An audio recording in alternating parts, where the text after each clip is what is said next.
Hello, I'm Elena. Welcome back to our channel. We are over halfway through the year, so today I will be updating you on all of my reading goals for the year, as well as a fun little haul. Sorry if you hear little baby noises. I've got a little baby here.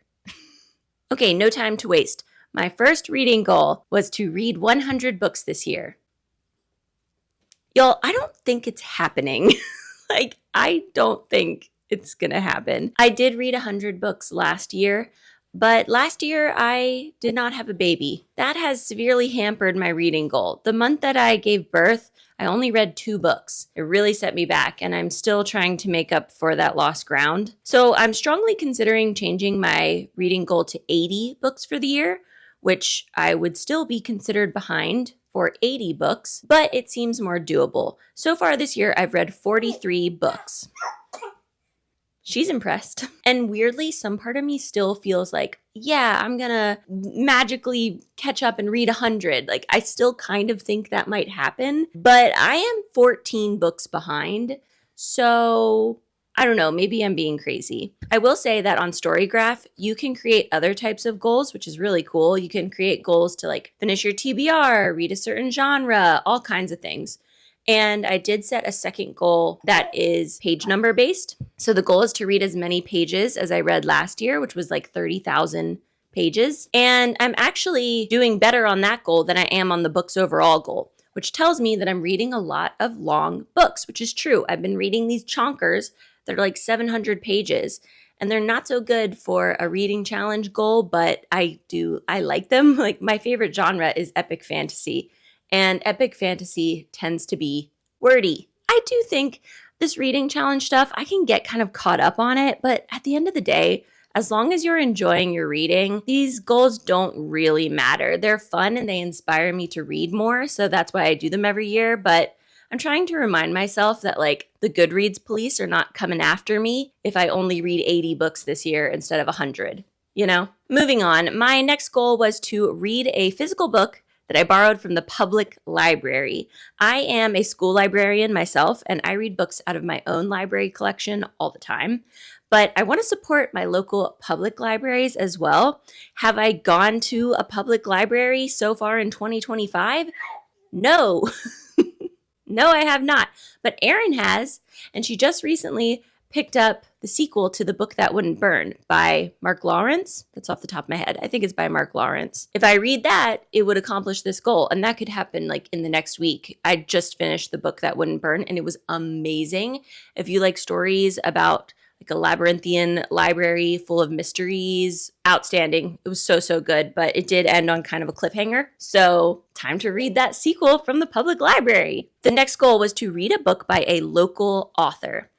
And I did discover, thanks to you guys who left me comments and let me know, that T. Kingfisher actually lives in North Carolina. And I read Nettle and Bone at the beginning of this year. So you could argue that that counts. I do think that T. Kingfisher is a transplant. I don't think they're from North Carolina. So does it count? I don't know. I'd still like to read an even more local author. If it doesn't happen, I'll probably still give myself the credit for this one because close enough. My next goal was to make at least 50% of my books diverse. So just looking for all types of diverse perspectives so that I'm not just getting the same stories over and over, and I'm getting to experience different worldviews. The way that I track this is on Storygraph. You can add tags to your books. So the books that I read from diverse perspectives, I just add it to the tags, and then I can see in my stats how many books fit that marker. And right now I'm at 20 out of 43, which is really close to 50%. I feel pretty good about that. I'd like to up those numbers, but that's pretty good. I feel like I've done a good job of prioritizing that when I'm choosing my next read. My next goal was to keep up with my Goodreads reviews.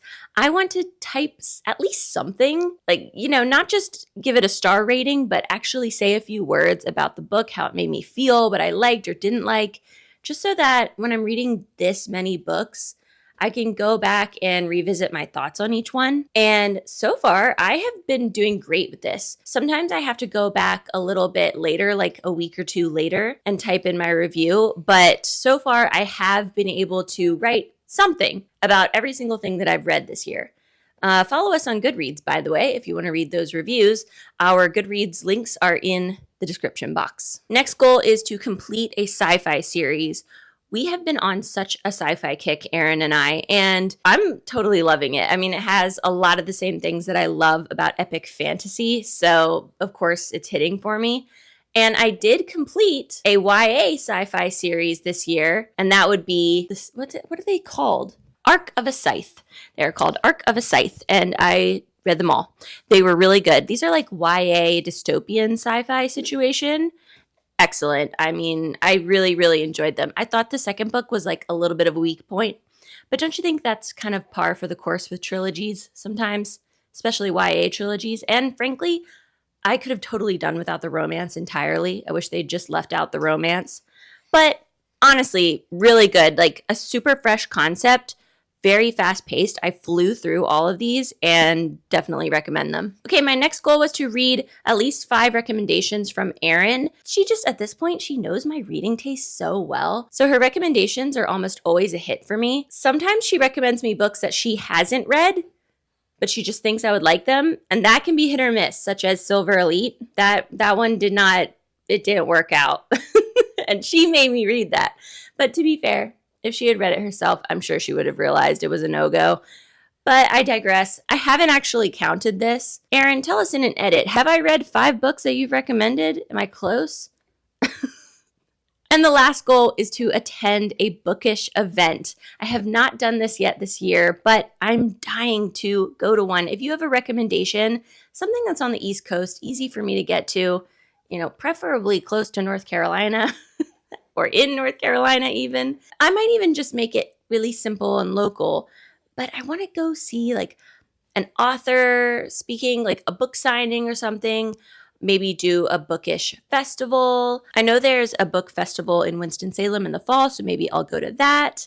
And I'll obviously have to make Erin come with me. So I definitely still plan to get that one done. As for my 25 books to read in 2025, I'm working on them. I'm actually making my way through them pretty good, I think. Have they all been hits? No, they have not. Some of them have let me down. Looking at you, Onyx Storm. But other ones have absolutely knocked it out of the park. For example, the third and final Emily Wilde book was absolutely outstanding. It was everything that I dreamed of and more. The Adventures of Amina al-Sarafi totally lived up to the hype. Erin read it too, and we both absolutely loved it. Death of the Author, the new Nnedi Okorafor. I've spoken about this so many times. The new Abby Jimenez book, Say You'll Remember Me. Probably my all-time favorite rom-com book right now. I mean, so good. And you'll be pleased to hear that I did just finish the first Murderbot book, All Systems Red. It's a novella, so I was able to fly through it in one sitting, and it was delightful. So funny and cheeky. I definitely want to continue the series, and I'll probably watch the TV show. Will I watch the TV show? I might watch it. And I'm currently working my way through Lady Tan's Circle of Women by Lisa C. So when I finish that, which I'm like 50 pages from the end, I will have read 12 out of 25 books on this list, which pretty good. I honestly wasn't really holding myself to the standard of reading all 25, but now I think maybe I will. It definitely feels possible to me right now. And that nicely brings us into our haul, because the books that I chose for this haul are all books from my 25 to read in 2025. I really enjoy tracking these books on the themed shelfie that we created. It's a printable for my reading journal, and we actually sell templates of this printable in our Etsy shop. So check for the link in our description box if you'd like your own mini shelfie to track 25 books in 2025. I'm using mine to color in each book in a color code that at the end of the year will tell me how many of these books were actually 5-star reads. It's very satisfying to color them in. We also have a version where the book spines are blank, so you can write in the names on the book spine. That's just not how I chose to set mine up, but you could totally do it that way. You could also use this template to track formats. I mean, there's all kinds, endless things that you can do with these. And very soon, we will be releasing mini shelfies that are cozy fall themed and witchy fall themed. So very excited to have those as we get to the turn of the seasons. Erin and I always love to do a serious fall TBR because isn't fall just like the best time for reading? So follow the shop on Etsy if you want to be notified when those are released. So let's get into the haul. And this is a combo haul. I am also going to haul Erin's books because she can't be here right now, but her books still deserve their moment to shine. So first up, from Erin's pile, we have Rivers of London by Ben Aaronovitch. One of our viewers pointed this book out to Erin in the comments of our Shop With Me in London video when she was looking at all the different beautiful UK covers. Apparently it's about magical detectives in London, so that definitely sounds right up her alley, and she's going to read this before she goes back to London in September. Next up, we have Blue Sisters by Coco Mellors. Erin has wanted to pick up a book from this author for some time.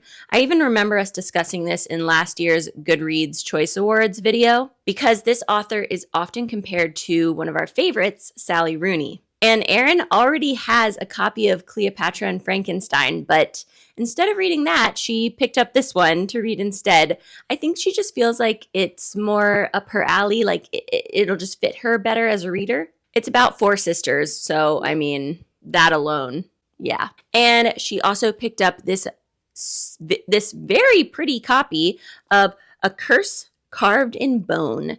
This is the second book and final, it's a duology, of the Fate Inked in Blood series. It is a Norse-inspired mythology romantasy. Erin read the first one a while back. I feel like it wasn't a 5-star read, but she did really like it, especially the Norse mythology elements. It is stunning with these metallic sprayed edges. Wow, we're definitely digging these like holographic elements. And for my choices, like I said, these are all books that remain to be read on my 25 in 2025. So first we have Hamajang Luck by Makana Yamamoto. Could be saying the title of this book wrong. Someone tell me in the comments if I am. This is, I think, like a YA sci-fi heist situation, like a One Last Job, you know? And that always appeals to me. I just always get into that kind of a trope. So I've been looking forward to reading this literally since January. So I can't wait to now finally have it in my hands. Next up, a YA mystery called Needy Little Things by Chanel Desamours. This is a YA thriller, and I've heard it's really good. I can't wait to read it. I'm kind of hoping that it will be thrilling, but not too thrilling, like still appropriate, so I could put it in my school library. You know, my students love thrillers. Personally, thrillers can be hit or miss for me. But I don't know, something about this, like the cover just looks so appealing. And there's a little bit of a magical realism element because the main character can hear what people need. You know, like if they need like a pencil or a hug. So I feel like that will just add a little extra something to this book. Next up, The Spear That Cuts Through Water by Simon Jimenez. This is like a quest story about 2 dudes. I don't actually really understand what the plot is about, and I think that's kind of the idea. This is one of those super vibey, like meandering storyline type deals, which that's my jam right there. I love a book that is more vibes than plot. I think there is a plot. Is there a plot? It's an ambitious and profound saga that will transport and transform you. I am so up for that. And lastly, I cannot wait to read this. It is A Drop of Corruption by Robert Jackson Bennett. This is the sequel to The Tainted Cup, which I read last year.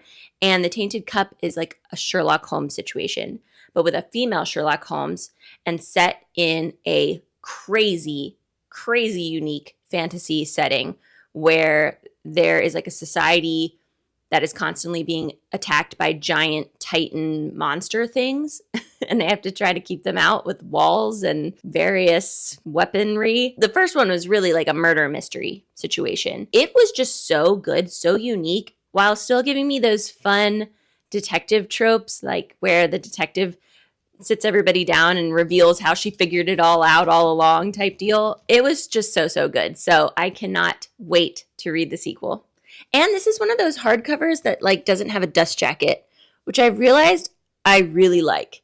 The dust jacket gets in the way. Half the time I end up taking it off and just losing it. So that's where I'm at with my reading goals this year. Let me know in the comments how your reading goals are going. Shame me if you want for being so behind on my goal of 100 books. And let's encourage each other. Shame me, but let's also encourage each other, okay? To reach our goals and read a bunch of amazing books before the end of the year. If you liked this video, please give it a thumbs up and subscribe to our channel if you're new. We would love to have you back. So until our next video, see you soon.